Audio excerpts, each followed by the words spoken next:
Pon Vanda Matic Liquid and Detergent Powder. Let your confidence glow.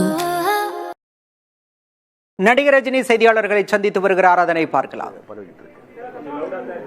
அதுக்கு நான் video கொடுக்கலன்னு சொன்னால் அதே உண்மை ஆகிடும் அப்படின்னு ஆகிடும்.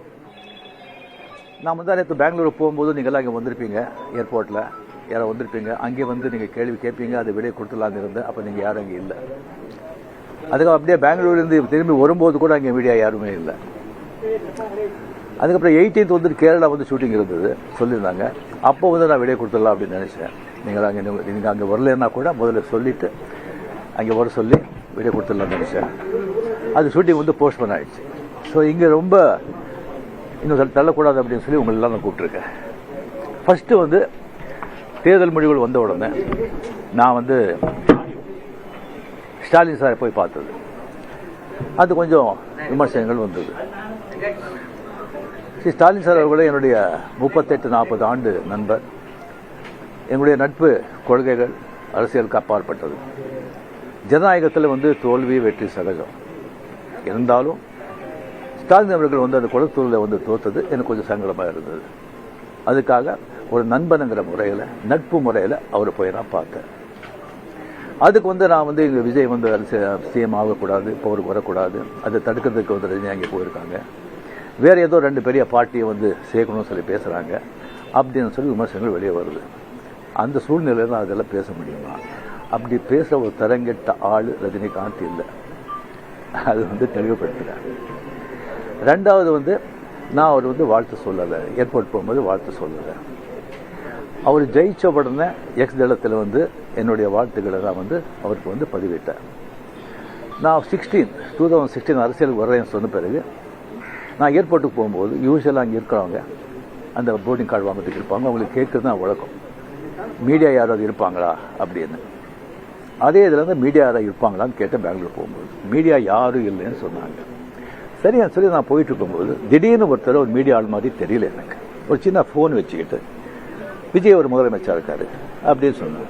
நான் என்ன செகண்ட் ஷாக், அது மீடியா மாதிரியே தெரியுது எனக்கு. ஃபோன் வச்சுக்கிட்டு நான் அப்படியே பார்த்து சிரிச்சு நான் போயிட்டேன்.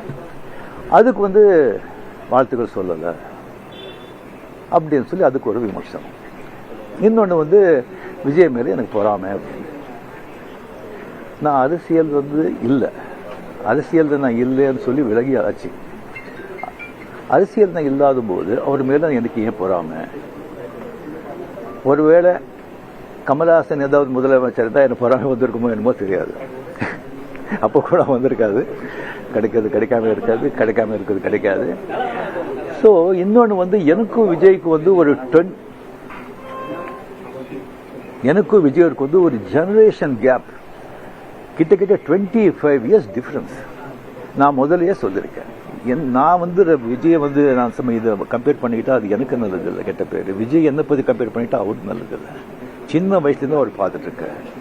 அவர் சிஎம் ஆனதில் எனக்கு என்ன போகிறாங்க?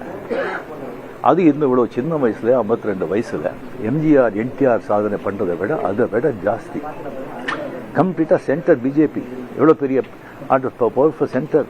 இங்கே 2 பெரிய கட்சிகளை எதிர்த்து தனி ஆளை ஜெயிச்சிருக்காங்க. அது நம்ம சினிமா இண்டஸ்ட்ரியில் இருந்து. எனக்கு அது பொறாமை இல்லை, ஒரு ஆச்சரியம் கலந்த ஒரு சந்தோஷம். அடே யார் அப்ரிஷியேஷன், சூப்பர். ஸோ அந்த பொறாமையும் இல்லை. விஜய் அவர்களுக்கு நிறைய எதிர்பார்ப்புகள் இருக்குது ஜனங்க மத்தியில். டெஃபினட்டாக அந்த எதிர்பார்ப்பெல்லாம் அவரை சந்தித்து மக்கள் நல்லது செய்வாங்கங்கிற நம்பிக்கை எனக்கு இருக்குது. அவருக்கு அதிக வாழ்த்துக்கள். ஓகே சார், திமுகவையும் அதிமுகவையும் நீங்கள் பேச்சுவார்த்தை செய்து இணைந்து எடப்பாடியை முதலமைச்சராக முயற்சிகள் நீங்கள் எதுவும் செய்தீங்களா? சொல்லியாச்சு. வேற உங்க ரசிகர்கள் என்ன சொன்னாங்கன்னா, நீங்க கட்சி ஆரம்பிச்சா நீங்க சிஎம் ஆயிருக்கலாம், கால சூழ்நிலை ஆகலன்னு ஒரு வருத்தப்படுறாங்க. சில பேர் சொல்றாங்க. நான் ஏன் அரசியலுக்கு நான் வரலையே சொல்லி ஒரு 3 பேஜுக்கு கம்ப்ளீட்டா அறிக்கை எதுக்கு என்ன ஆச்சுன்னு சொல்லி கிளியரா நான் சொல்லியிருக்கேன். அது தெரிஞ்ச பிறகு அவங்க சொல்றாங்க சொன்னா அந்த ஆத்தக்கம் இருக்கும். இல்லை சொல்ல வரல. அது தெரிஞ்ச பிறகு ஏன் வரல சொன்னாங்கன்னா எனக்கு ஒன்றும் சொல்ல தெரியல. இனிமே உங்க ரசிகர்களை கட்டமைக்கிறதுல என்ன மாதிரி இருக்கும்? இல்லைங்க, நான் முதலியே சொல்லியாச்சு. அவங்கவுங்க எந்தெந்த பார்ட்டி எந்தெந்த விஷயம் பண்றீங்களோ அதை நீங்க தாராளமாக நீங்க போங்க அப்படின்னு முதலியே நான் சொல்லியாச்சு. எத்தனை மாட்டி நான் சொல்றது, நீங்களே சொல்றது. ஆக்ட் பண்றாங்களே சொன்னா அரசியல் வேற, ஆக்ட் பண்றது வேற. ஆக்டிங் சொன்னால் ஹெல்த் வந்து எப்போ இதாவது ஆக்ட் பண்ணலாம்னு வரலாம். அப்படியே அதை பாதித்த கூட ஒரு பொலிட்டிக்கல் பாதிப்பான். அரசியல் விமர்சனம் பெரிய ரெஸ்பான்சிபிலிட்டி, கோடி கோடி மக்கள், அவ்வளோ ஈஸி இல்லை. நேற்று கமல் சார் வந்து சந்திச்சு 6 கோரிக்கை விட்டுருக்காரு திரையுலகத்தை பத்தி. நீங்க வந்து சிஎம் சந்திச்சு திரையுலக பத்தின கோரிக்கைகள் ஏதாவது முன்வைக்கிறதுக்கு ஐடியா இருக்கா? இல்லைங்க, இப்போ வந்து சினிமா இண்டஸ்ட்ரியிலேருந்து நடிகர் சங்கமும் போயாச்சு, ப்ரொடியூசர் கவுன்சில் பார்க்க போறாங்க, கமலும் போயாச்சு. மறுபடியும் வந்து சும்மா சம்பிரதாயிகமான போய் பார்க்கறதுக்கு எனக்கு பிடிக்காது. முதல் முறையாக ஆட்சிக்கு வந்திருக்கக்கூடிய விஜய் அவர்களுக்கு உங்களுடைய அறிவுரை ஆலோசனை என்ன? எதிர்பார்ப்பு ரொம்ப ஜாஸ்தியா இருக்குங்க. அது டெஃபினட்டாக பூர்த்தி செய்வாங்க நம்பிக்கை எனக்கு இருக்கு. பட் ஒன்று, மக்கள் நம்ம வந்துட்டு ஒரு 2 வருஷம் அவரை விட்டுறணும், 2 வருஷம் விட்டுறணும். இன்னொன்று வந்து அவருடைய தொண்டர்கள் ஆகட்டும், ரசிகர்கள் ஆகட்டும், ஜாகிரதையாக வந்து நடந்துக்கணும். இந்த சென்ஸ் அவர் என்ன தப்பு பண்ணா கூட அது ஸ்ட்ரைட்டா விஜய்க்கு தான் பாதிக்கும் அப்படிங்கிறத அவன் மனசுல வச்சுக்கணும். Okay.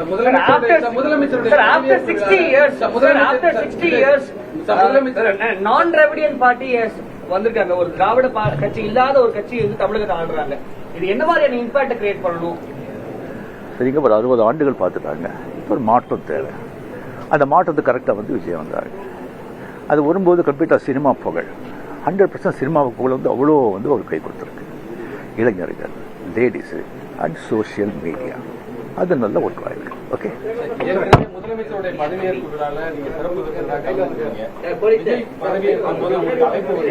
நீங்க கலந்து கொள்ளாத போது அது ஒரு சமூக வலைதளங்கள் சில கருத்துக்களை முன்வைச்சிருந்தாங்க. முதலமைச்சர் அந்த ஏற்பு விழா ஸ்வீரிங் எதுல கலந்துருக்கேன் நான்? ஏன்னா எதுலயும் கிடையாது. அழைப்பு வந்திருக்கு. இன்னும் ஸ்வீரிங்கே பண்ணலைங்க. அந்த அழைப்பு நான் வந்து 96 தான் கலைஞர் இருக்கும்போதே நான் வந்து அப்போ நான் போகல. 15 டேஸ்க்கு அப்புறம் நான் வெளியே போயிருந்தேன். 15 டேஸ்க்கு அப்புறம் வந்த பிறகு கலைஞர் சார் கேட்டார், உங்களை பார்க்கணும், நான் வரட்டா நீங்கள் வரீங்களா? ஐயோ நானே வரேன்னு சொல்லி அவர்கிட்ட போய் நான் வாழ்த்துக்கள் சொன்னேன். அப்படி நேரடியாக வந்து மக்கள் வந்து மாற்றம் வேணும்ன்றத இந்த தேர்தல் மூலியமா உணர்த்திருக்காங்க. 2001 நீங்க தேர்தல் கட்சியை வச்சிருந்தா வெற்றி பெற்றலாம் என்று ஒரு சொல்லப்படுகிறது. அது வந்து தவறுமோன்னு நினைக்கிறீங்களா? இல்லை, 100% வெற்றி பெற்றுப்பாங்க, அதில் டவுட்டே கிடையாது. பட் ஆனால் அந்த பஸ் மிஸ் பண்ணிட்டீங்கன்னு நினைக்கிறீங்களா? வேறு கொஸ்டின் சார், இந்தியா லெவலில் இருக்கக்கூடிய பிஜேபி தமிழ்நாட்டில் மட்டும் ஏன் ஒரு சீட்டு வருது, என்ன காரணம்? சாரி, நான் அதுக்கு தான் ஆன்சர் பண்ணுறேன். Okay, thank you very much. My heartily congratulations to Vijay. And definitely a lot of main expectation is there from people. Definitely, I hope, I wish he will fulfill that. Thank you. What are you doing? Ponvanda Magic Liquid and Detergent Powder. Let your confidence glow.